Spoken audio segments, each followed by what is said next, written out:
Chapter 10. Making Space for the New. Nothing new can enter a life that is already full. Not because you are unworthy. Not because opportunity does not exist. But because there is no space to receive it. You cannot add a new chapter while refusing to close the old one.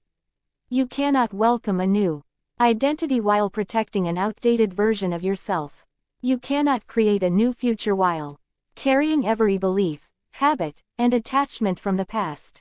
Making space is not about doing more. It is about carrying less. Why change often feels like something is missing. When you begin to let go, there is often a moment of emptiness. A quiet gap where the old is gone, but the new has not yet arrived. This space can feel uncomfortable, uncertain, lonely, and many people rush to fill it.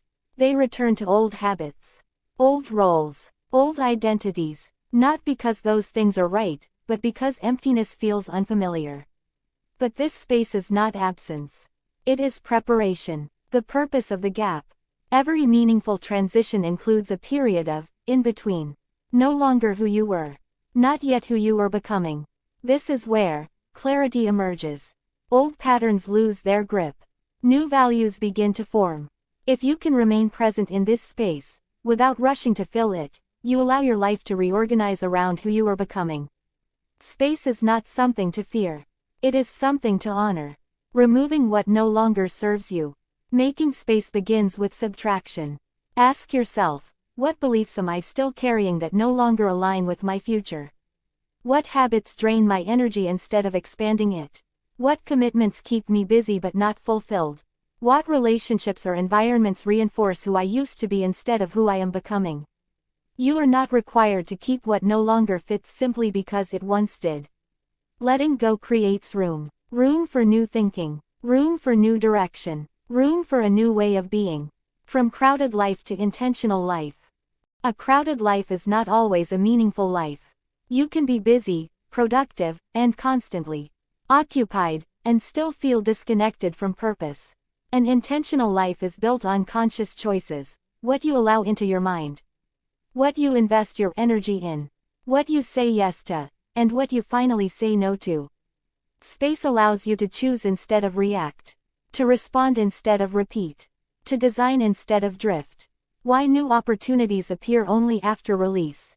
Many people say, I'll let go when I see what's next. But life rarely works that way. Often, what is next cannot appear while what is old still occupies your hands, your time, your identity, and your attention.